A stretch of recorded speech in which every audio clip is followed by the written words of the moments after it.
Olá a todos! Mais uma aula de matemática discreta. Bom, onde hoje eu estou mostrando esse vídeo aqui, eu estou filmando esse vídeo para vocês só porque a gente vai estudar aqui, a gente vai ver, na verdade, a gente criar aí essa inferência matemática, que é na criptografia. Se vocês já ouviram falar de criptografia, então percebam que, obviamente, no nosso caso aqui, a gente não vai trabalhar aí com um negócio muito elaborado, né? Porque aí os cálculos vão ser muito mais complexos e tudo mais. Mas a ideia de criptografia ela vai seguir aí a mesma base. Então a gente vai conseguir criptografar algumas informações aí, criar mensagens subliminares nos nossos dados, nas nossas informações. Então, criptografia de um modo geral, ela é associada aí ao método que a gente vai utilizar para fazer com que algumas informações que até então seriam fáceis de serem quebradas, de serem roubadas, a partir dessa aplicação desse método, nós vamos ter aí senhas, a gente vai ter informações, dados que vão estar muito mais difíceis de serem descobertos. Então, esses dados, essas informações, elas podem estar aí nos nossos e-mails, nos nossos pendrives também. É possível criptografar arquivos de armazenamento de dados, tá? Também a gente vai ter aí nas senhas dos bancos, senha de e-mail e assim por diante. Ou seja, criptografia é um negócio extremamente comum e extremamente necessário, já que trabalha aí com dados, com informações muito pessoais. Bom, a ideia de criptografia, então a gente vai ter que ter dois métodos aí, tanto o primeiro ponto de criptografar uma informação, quanto o segundo ponto para a gente conseguir descriptografar essa informação. Então, a gente tem aí um mundo, vastas possibilidades de trabalhar com criptografia. Uma das criptografias mais famosas aí que vocês podem assistir, por exemplo, é no filme O Jogo da Imitação, onde no filme ele fala aí sobre a máquina Enigma, que era uma máquina que foi desenvolvida na Segunda Guerra e a partir da lógica que foi obtida por trás dessa máquina Enigma, que de certa forma aí a gente teve o desfecho que foi na Segunda Guerra Mundial. Bom, e aí vamos então ver uma possibilidade de criptografar algumas informações. Para isso, eu vou continuar usando aí o Marble Rolling, aquele exemplo que a gente usou aí na última aula. Então, só para relembrá-los, a gente tinha uma entrada A, também uma entrada B, e a gente tinha posições lá das nossas hastes, das nossas barras, e a partir de cada uma dessas posições, nós conseguíamos aí receber um sinal de saída diferente. Além disso, no segundo caso que eu falei, existia também a possibilidade de mudança de posição logo após essa bolinha passar por essa barra. Então, quando a nossa bolinha as nossas barras estavam na posição 0, 0, 0, ou seja, jogando tudo para a esquerda, e de repente apareceu uma bolinha na saída, na entrada a saída resultante seria C, e a nova formatação desse nosso cenário seria 1, 0, 0, ou seja, a primeira barra ela inverteu, ela rotacionou. Bom, como que eu consigo, por exemplo, aplicar criptografia então nesse caso?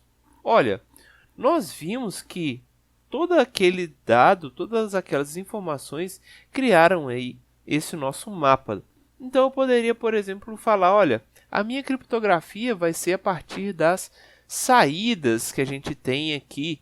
Então, a partir da saída, eu vou criar uma senha. Ou, a partir da entrada, eu vou modificar aí algumas informações e assim por diante. A ideia que eu vou passar para vocês é a criptografia de certa forma mais simples possível, que está associada à substituição. Como assim substituição? Olha, eu vou mostrar aqui para vocês, eu vou substituir as informações de saída, não somente agora serão C e D, eu vou falar que elas estão associadas aqui a letras normais. Então, usei aqui algumas variáveis aqui diferentes, né, de letras, e para a entrada B eu também tenho outras variáveis, outras letras que a gente pode utilizar aí para fazer a substituição. Então, o que eu fiz? Eu peguei a minha senha, que é secreta, e eu basicamente apliquei essa minha senha nas chaves aqui, baseado na entrada A, que eu dei o nome de regra A, e baseado na entrada B, que eu dei o nome também de regra B.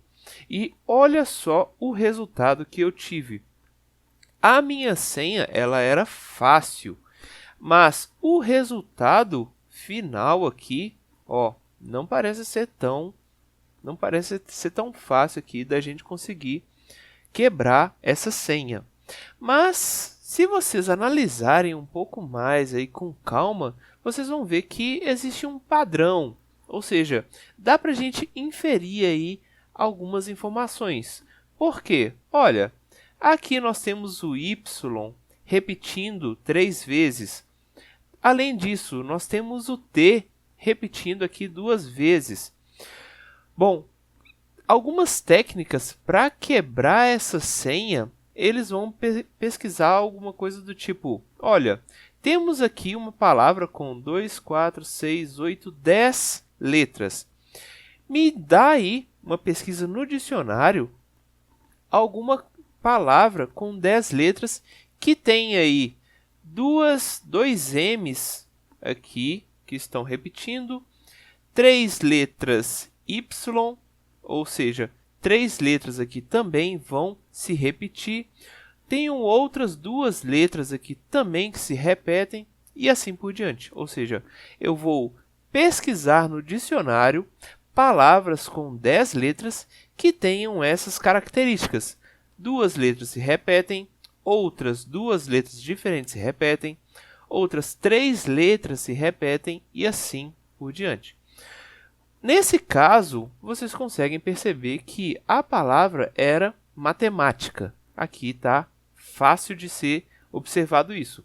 Além disso, qual que foi a técnica que eu usei? Olha só, eu basicamente peguei as letras e fui substituindo elas por o que estava na entrada A, eu coloquei então baseado na entrada B. Então, nós tivemos aí basicamente a substituição de alguns dados, de algumas letras. E o mesmo acontece também com os números, ou seja, esses números aqui não são exatamente os números da minha senha, porque eu apliquei também um código neles aqui.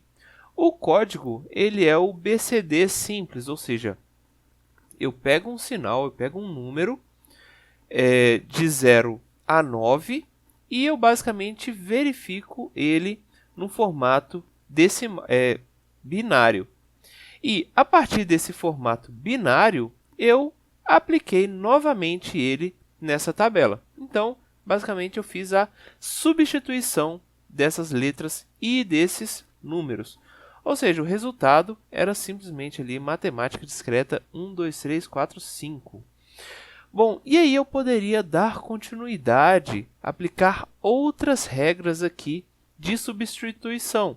Então, eu poderia ter senhas seguindo a mesma lógica, algumas um pouco mais complexas. E aí, vocês que sabem qual que é a regra que eu estou usando, conseguiriam ver resultado aqui dessas nossas senhas aqui, basicamente aplicando a substituição.